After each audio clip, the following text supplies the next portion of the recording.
Saudara-saudari yang dikasihi Tuhan, hari ini kita merayakan suatu pesta yang besar, yaitu pesta Bunda Maria diangkat ke surga. Dan Bunda Maria ini adalah Bunda Yesus sendiri. Jadi sebagai orang-orang Katolik, kita menghormati Bunda Maria.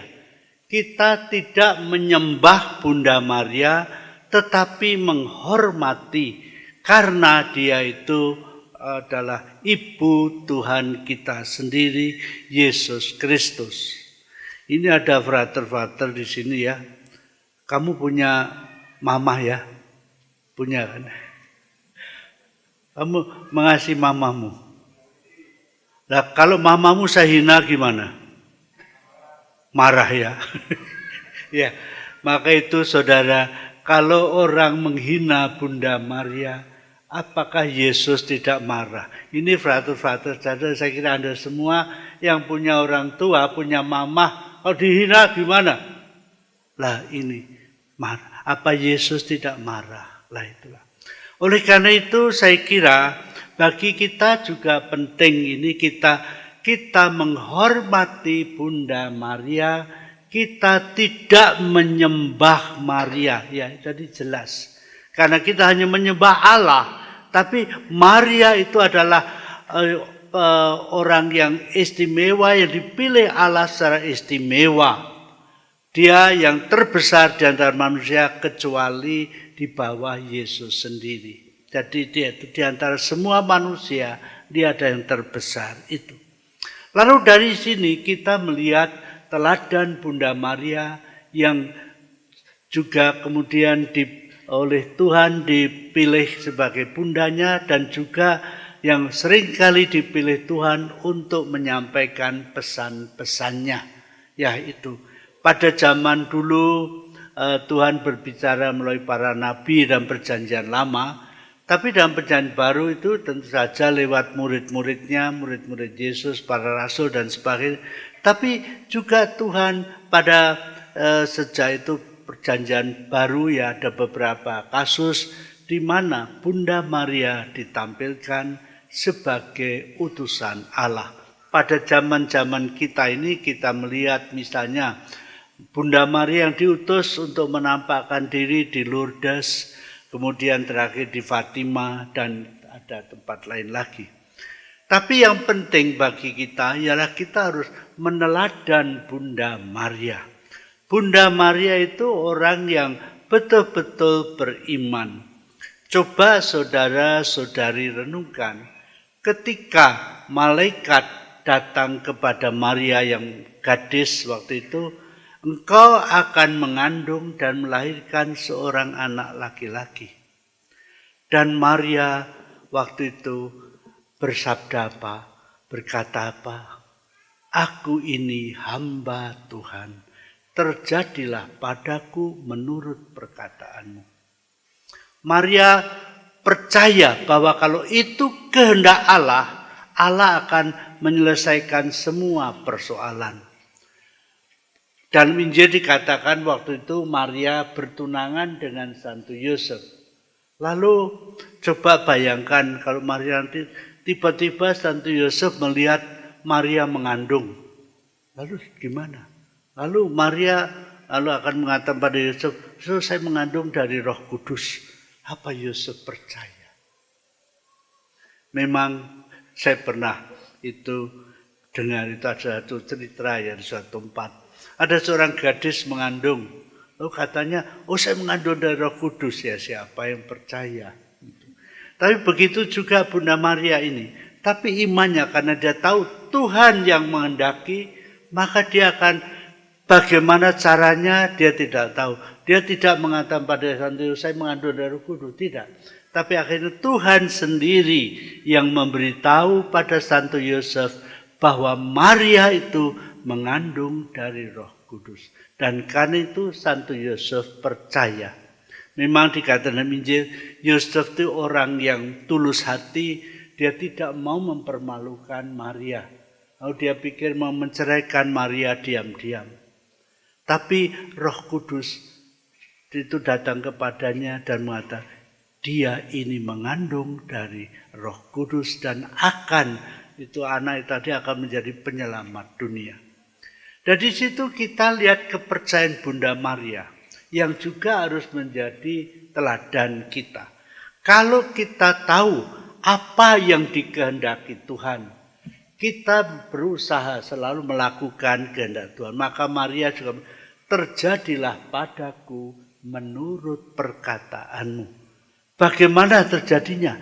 Kalau Tuhan menghendaki sesuatu, pasti dia juga akan membuka jalan untuk bagaimana itu akan terlaksana. Nah, inilah karena itu saudara, pedoman kita percaya kalau kita mencari kehendak Tuhan, pasti Tuhan akan memberikan jalan keluar sesuai dengan apa yang dikehendakinya. Jadi kalau Tuhan minta ini itu pasti ada jalan keluarnya. Dan itu seperti kita lihat pada Bunda Maria. Oleh karena itu bagi kita sendiri saudara, sesuai dengan Bunda Maria, yang harus menjadi pedoman dalam hidup kita ialah kehendak Allah. Apa yang dikehendaki Tuhan. Dan yang dikehendaki Tuhan ialah ini tadi, itu kehendak Tuhan diungkapkan dalam hukum-hukumnya, dalam perintah-perintahnya. Nah, kalau itu semua kita lakukan, pasti Tuhan akan memberikan jalan dan bagaimanapun juga itu. Maka kehendak Tuhan harus menjadi nomor satu bagi kita. Seperti dikatakan Tuhan Yesus, kehendak Tuhan itu apa? Cari dulu kerajaan Allah dan kebenarannya, yang lain-lain akan diberikan kepadamu sebagai tambahan. Jadi jangan mencari tambahannya dulu, lalu lupa yang pokok. Nah, ini seringkali orang dewasa ini, saudara-saudara yang terkasih, kita melihat situasi dunia yang sudah mengerikan sekali karena orang melupakan Tuhan. Jadi orang sudah dikuasai oleh uang. Maka seperti kata Santo Paulus, cinta uang itu adalah akar segala kejahatan. Kalau orang mencintai uang, mau cari uang bagaimana? Kalau perlu menipu, menjadi merampok, merampas dan macam-macam itu. Dan kalau uangnya banyak, apa gunanya apa?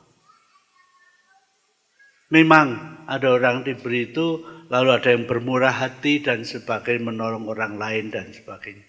Tetapi kalau itu semua itu menjadi soal pedoman pegangan, maka itu kenapa begitu banyak orang korupsi macam-macam, karena mengira itu bisa membahagiakan.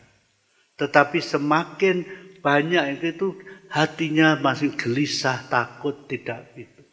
Seperti dalam Injil diberikan oleh Tuhan Yesus perumpamaan tentang orang kaya. Orang itu sudah menyimpan hasil kebunnya sampai bertahun-tahun, bikin gudang besar dan sebagainya. Tapi kemudian pada hari itu Tuhan berkata, hari ini juga engkau harus di situ diangkat jiwanya. Lalu untuk apa itu semua? Tetapi bagi kita saudara, dan ini juga merupakan satu kebenaran iman, bahwa, dan ini saya kira penting sekali, Tuhan Yesus sendiri dalam Injil juga mengatakan, cari dulu kerajaan Allah dan kebenarannya, yang lain-lain akan diberikan tambahan. Jadi kalau Anda mencari, tidak usah takut apa yang harus dimakan besok, apa yang dipakai, apa ini, bagaimana ini, masa depan saya bagaimana ini dan sebagainya. Itu kita serahkan pada Tuhan. Dan Tuhan akan mengatur semuanya. Saudara-saudari yang terkasih, jadi sebenarnya kebahagiaan kita di dunia ini yaitu seperti dinyatakan oleh Tuhan dan hukumnya. Kasihlah Tuhan Allahmu dengan segenap hatimu, dengan seluruh jiwamu, dengan segenap kekuatanmu. Ini hukum yang pertama. Dan yang kedua, kasihlah sesamamu seperti dirimu sendiri. Saya masih ingat itu, walaupun itu beberapa tahun yang lalu ya, saya pernah itu mempelajari mengenai komunitas-komunitas, saya pergi kebetulan waktu ke Filipina. Lalu saya itu akhirnya oleh Romo yang menerima saya, karena saya tinggal beberapa waktu lamanya, 1 minggu saya disuruh tinggal bersama orang sederhana. Lalu minggu satunya lagi orang cukup kaya.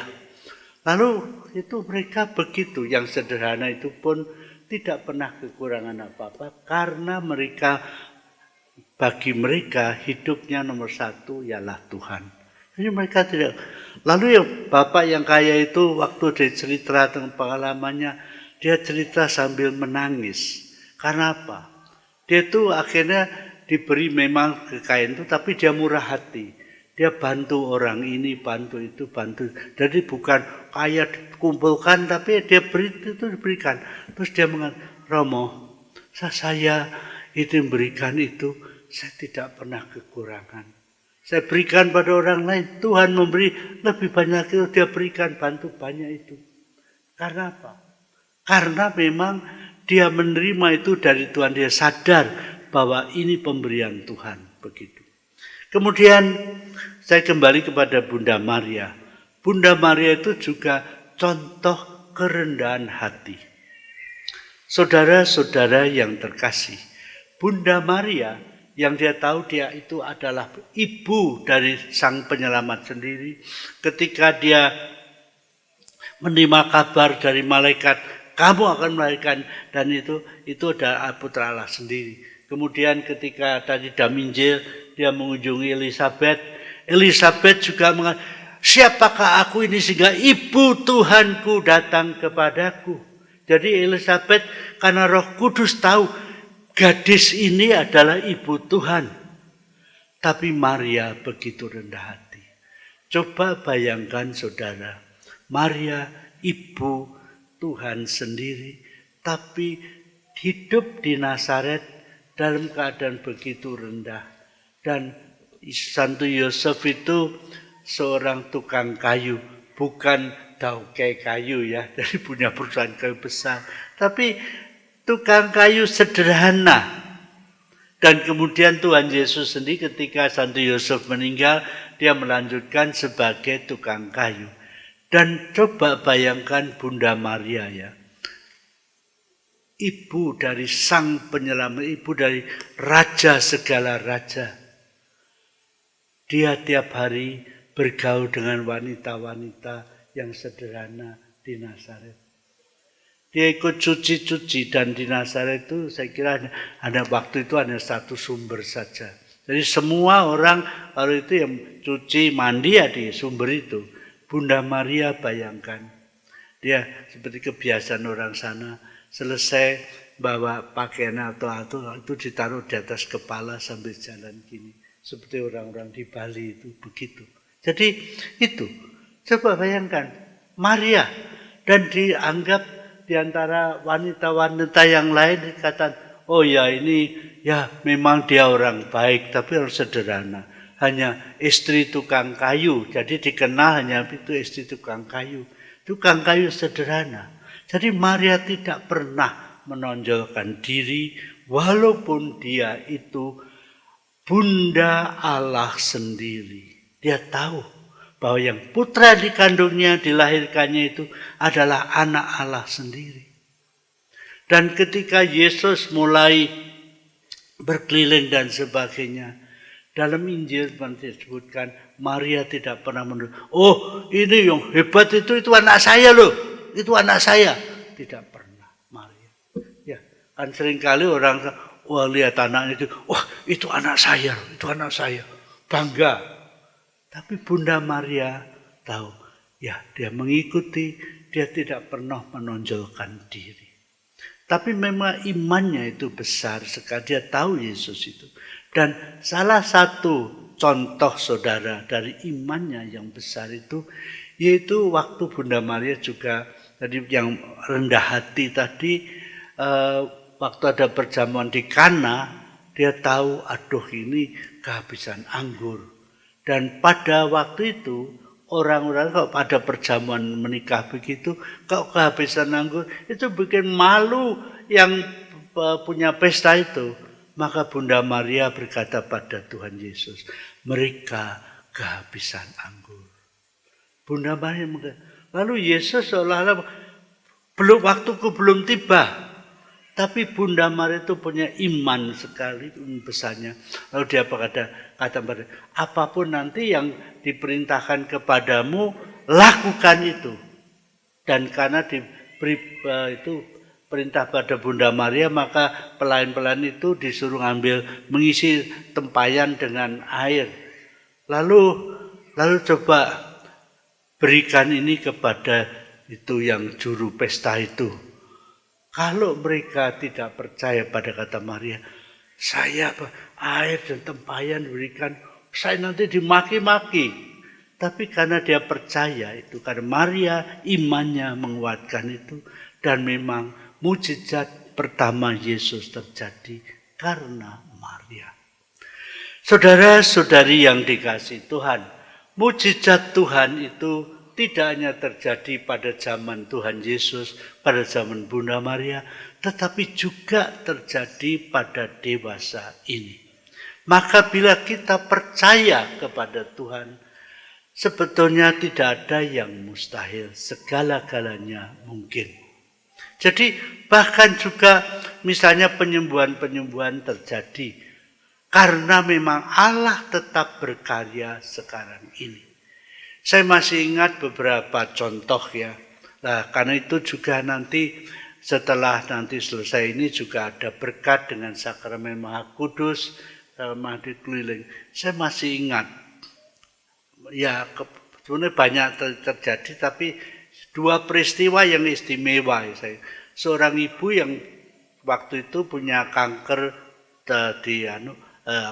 di perutnya, kanker di perutnya, terus gitu dia waktu ada berkat keliling, dia mendekati dan menjamah, tapi jamah dengan iman, karena dia ingat dalam Injil seperti wanita itu yang pendarahan 12 tahun, asal aku jamah jubahnya maka aku akan sembuh.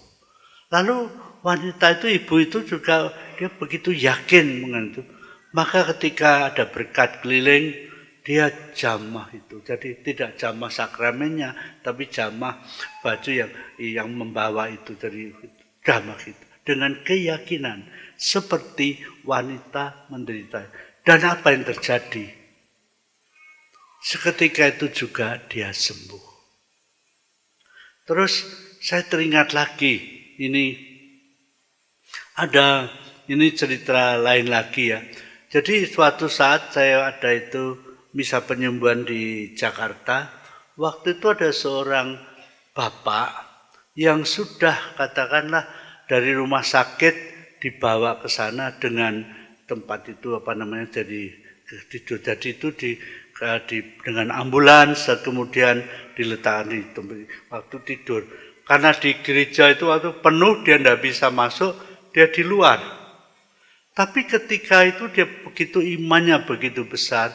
Dan karena imannya begitu besar, ketika dia diberkati dengan sakramen itu, terus dia percaya, dan kemudian tiba-tiba kan dia datang itu pakai oksigen macam-macam, tiba-tiba dilepas semua dan dia berdiri, berjalan seketika itu juga. Karena itu tidak ada yang mustahil. Lalu saya teringat lagi, ini terjadi di Jawa Tengah ya. Seorang ibu ya, dia sederhana, dia tahu harus punya kanker di perutnya juga. Terus dia itu harusnya harus operasi. Tapi saya itu tidak punya uang untuk operasi. Tapi kemudian dia ikut semacam itu, dan waktu ada semacam kayak itu dia ikut, dan dia begitu percaya. Kalau Tuhan itu menyembuh, sekarang dia juga menyembuhkan. Maka ketika dia didoakan, dia itu waktu itu dia di operator, dia mengalami resting lama sekali. Terus bangun, aduh saya sembuh. Terus dia kembali lagi ke dokternya. Terus dokternya betulkah ini nanti jangan-jangan sugesti ini. Ibu, kembali lagi 1 bulan lagi kembali. Lalu pikirkan dokternya nggak yakin, nggak percaya. Jangan-jangan sugesti, tapi gitu. 1 bulan lagi kembali diperiksa, tetap itu kankernya nggak ada hilang. Terus 3 bulan lagi kembali. Ya, akhirnya dia ikut saja. 3 bulan ini kembali diperiksa lagi. Udah, tetap tidak ada. Lalu 6 bulan, karena dokternya pada percaya ya bahwa itu mukjizat terjadi. Jangan-jangan cuma sugesti, tapi ternyata hilang. Nah, setelah itu betul. Lalu ada lagi contoh seorang waktu itu di mana entah ada waktu apa ya, lupa saya. Bukan di sini tapi di gedung sana MBK itu. Seorang ibu yang seorang ibu juga sekarang masih hidup terus. Waktu itu dia pergi ke dokter ke Singapura dan dokter mengatakan, ibu, umurmu tinggal 3 bulan. Jadi usahakan jangan sampai kamu jatuh. Kalau kamu jatuh pendarahan, kamu game, mati, kamu akan mati. Kan di Singapura sehingga dokternya memang mengatakan begitu. Lalu itu ibu datang ke sini, berdoa, waktu didoakan seorang frater ya, didoakan. Pada waktu didoakan, setelah didoakan dia merasa sakit perut, lalu dia pergi ke WC. Lalu ketika dia duduk di WC itu, terus kemudian begitu dia duduk, langsung pendarahan, lalu dia teriak, aduh Tuhan, masa saya harus mati di dalam WC? Karena dia ingat dokternya mengatakan, kalau kamu pendarahan kamu akan mati. Lalu dia teriak, aduh Tuhan, saya harus mati di dalam WC. Tapi ya sudah dia pasrah. Ya, kalau harus mati di dalam WC ya sudah pasrah. Terus, tapi kemudian saya selesai, loh kok saya tidak mati ya? Saya masih hidup. Akhirnya terus dia jalan. Ketika, kok badan saya lebih seger, dia saya sembuh. Terus kemudian sampai di sana, sampai resepsionis, dia, saya sembuh. Keesokan harinya dia kembali ke Singapura. Kembali ke Singapura, mendapati dokternya itu. Terus diperiksa sama dokter, kamu makan obat apa? Terus dia cerita tidak makan obat. Terus tapi diperiksa, ya kamu sudah sebagian besar tapi masih ada sisa sedikit. Ini perlu dikemo lagi. Itu jadi sisanya supaya hilang. Nah, dokternya dulu waktu dia pertama kali tidak ada gunanya dikemo. Tidak ada gunanya. Tapi karena sekarang tinggal sedikit, kan perlu dikemo. Tapi kemudian ya sudah oke. Keluar dari ruang periksa dokter, sakit perut lagi dia. Sakit perut, lalu kalau sakit perut kemana? Ya ke WC. Begitu dia ke WC, pendarahan lagi, gitu. Tetapi kali ini dia tahu, sisanya itu hilang. Maka dia kembali ke dokter lagi, ketuk-ketuk. Dokter, tolong periksa saya. Dokter, ibu, belum 1 jam, belum baru tadi beberapa diperiksa, sudah itu saya minta, iya dokter, tapi saya sudah sembuh. Akhirnya karena dia mendesak terus, dokternya periksa lagi dan ternyata sisa kankernya hilang. Lah ini terjadi pada zaman kita, saudara. Dan saya kira itu hanya beberapa contoh ya, banyak sekali contoh-contoh itu. Karena itu bila kita betul beriman pada Tuhan Yesus, tidak ada yang mustahil bagi orang yang percaya. Lah, Bunda Maria juga kita melihat ya, dari penampakan Bunda Maria, misalnya di Fatimah terjadi banyak sekali mujizat-mujizat itu.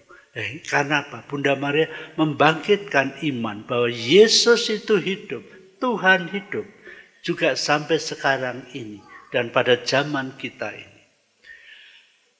Di satu pihak lain, saya juga kadang-kadang sedih melihat perkembangan, bahkan misalnya di negara-negara yang dulunya Kristen ya, akhirnya menjadi kafir.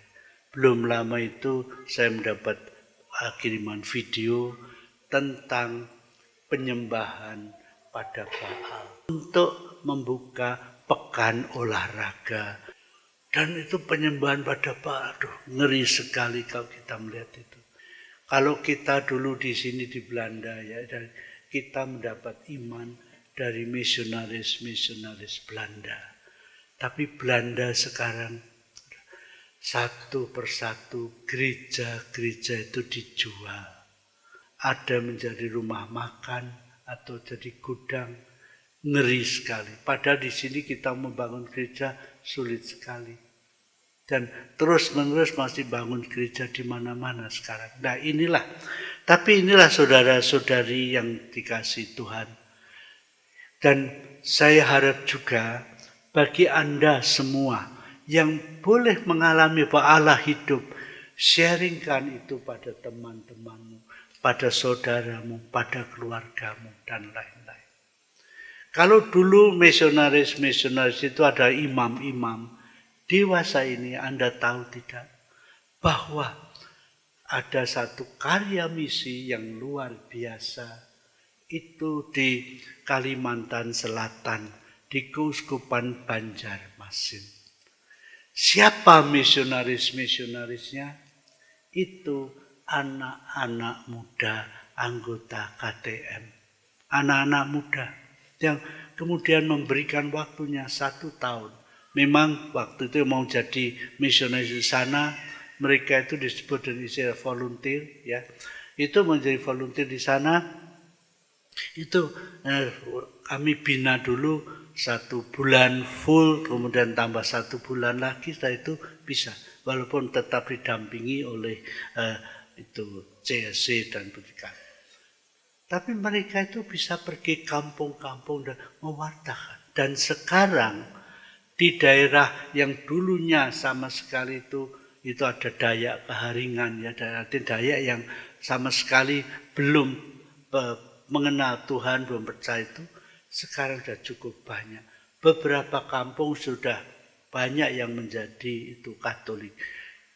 Jumlahnya terakhir saya beberapa bulan yang lalu saya dengar sudah ada lebih dari 250 yang menjadi itu. Dan sekarang masih banyak menjadi katekumen yang tiap-tiap kali mau dibaptis itu ada lagi. Dan siapa misionarisnya itu? Anak-anak muda, saudara. Bukan imam-imam, bukan suster, tapi anak-anak muda. Dan mereka penuh iman itu. Lalu ini juga satu hal yang karena saya himbau pada saudara sekalian ya. Bahwa Anda, walaupun Anda tidak perlu menjadi misionaris ke Meratus. Dan kalau ada yang mau ya boleh, nanti ada anak-anak muda di sini boleh. Mau gabung di sana boleh. Tapi nanti tidak perlu. Tapi semua bisa men-sharingkan kepada temannya, kepada itu, saudaranya atau kenalannya. Saya masih teringat seorang ibu yang ya kebetulan dia juga anggota KTM dulu. Tapi dia kalau disuruh ngajar takut, tidak berani. Tapi dia itu bisa sharing dengan temannya, dengan kadang kenalannya, dengan orang dijumpainya, dengan apa yang dilayani dia. Dan tiap-tiap tahun dia membawa orang itu minimal 5 orang. Dan menjadi percaya. Tapi kalau mereka sudah percaya mau jadi Katolik, lalu dia bawa ke pastornya, pastor ini orang-orang ini mau jadi Katolik. Lalu diserahkan pastornya mengajar. Tapi dia yang mempertobatkan itu.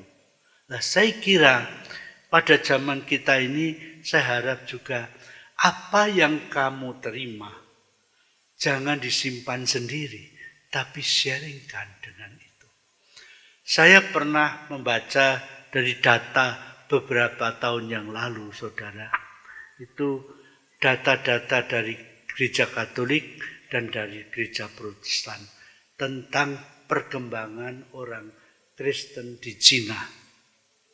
Di situ dikatakan bahwa karena mereka itu orang Kristen Cina, di sini ada beberapa suster dan imam dari Cina juga ya. Tadi itu yang satu yang pernah saya baca itu dari direktur dari suatu itu Kirche in Not atau The Church in Need yang di Eropa, pusatnya di Jerman, yang banyak membantu kemana-mana juga ke Cina. Lalu dia waktu Gunung Aji, dia mengatakan, itu di situ menurut dia dikatakan bahwa tiap-tiap hari, bukan tiap-tiap tahunnya, tiap-tiap hari karena negara Cina besar sekali, penduduknya juga banyak sekali, sudah 1,4 miliar sekarang ya. Itu tiap-tiap hari ada 10.000 orang yang bertobat menjadi Katolik dan Kristen itu. Tiap-tiap 10.000. Karena apa? Karena banyak orang yang mengalami tersentuh di hati itu. Dia tidak disimpan sendiri, tapi di-sharingkan kepada orang-orang lain. Nah, kalau mereka di sana bisa, mengapa Anda tidak bisa? Bisa enggak?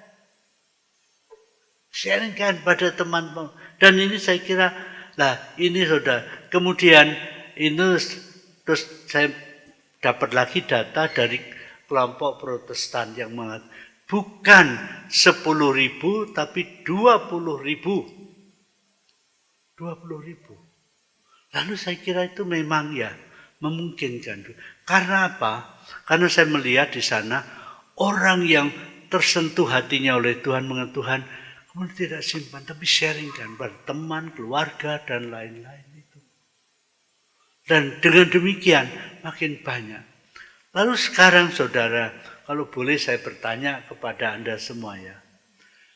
Apakah Anda mengalami kasih Allah? Ya, kalau saya tanya, siapa yang lebih dulu mengasihi kamu atau Allah? Ya, Allah yang lebih dulu mengasihi kamu ya. Ya, nah ini harapan saya juga banyak nanti itu yang belum mengalami itu. Kalau demikian, kalau Allah lebih dahulu mengasihi kamu, apa balasanmu kepada Allah? Apa yang bisa kamu berikan kepada Allah yang tidak dimiliki Allah? Apa? Kita semua menerima segalanya dari Allah, dari Tuhan kita. Tetapi ada satu kerinduan Tuhan. Yaitu supaya kamu semua, kita semua, ini jelas, kalau frater, suster, ini jelas ya harus menjadi itu. Bahwa kita harus memberikan, kalau saya mau membalas kasih Allah, yaitu membawa orang lain, supaya mereka juga mengenal Allah dan mengasihi Allah. Nah, saya kira untuk itu tidak perlu harus menjadi misionaris ke sana, misalnya 600 atau kemana. Di tetangga-tetangga saudara dan itu. Nah, ini saya kira merupakan satu rahmat yang besar. Nah, kalau kita, karena Tuhan begitu mengasihi kita, maka kita juga ingin supaya semakin banyak orang yang mengenal Tuhan dan mengasihi Tuhan. Kalau mereka mengenal dan mengasihi Tuhan, nanti kita kalau pada akhir hidup kita bisa bertemu kembali di surga. Nah itu. Karena itu saudara-saudari yang terkasih, inilah saya kira panggilan kita sebagai orang-orang Kristen, sebagai orang Katolik. Yaitu untuk membawakan itu. Jadi kalau demikian memang kalau misalnya pewartaan hanya tergantung dari para imam, yaitu sulit sekali. Bagi Anda di sini mungkin tidak punya gambaran ya, tapi saya berikan satu gambaran tentang situasi di Kalimantan. Di tempat sekarang tuh kami di Kalimantan tuh ada 2 tempat, namanya Bandol dan Bengkayang. Bandol itu satu desa kecil. Itu dulu bagian dari sebuah paroki namanya Menjalin itu. Anda tahu jumlah umatnya saya lupa berapa ya, kalau tidak salah 51.000. Terus, tapi stasinya itu ada, jadi paroki satu paroki ya, stasinya 192, 109. Paroki Anda berapa stasiunnya? Mungkin cuma satu paroki aja. Tapi itu satu paroki 192 kalau tidak salah. Ya, saya lupa persisnya. Tapi kemudian di daerah lain namanya Ngabang, waktu itu sekarang ada berkembang. Itu stasiunnya cuma 252.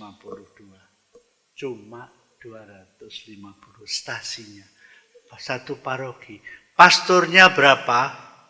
Bukan 200, tapi cuma 2. Pastornya cuma 2. Coba Anda bayangkan. Bagaimana bisa melayani? Jadi itu begitu.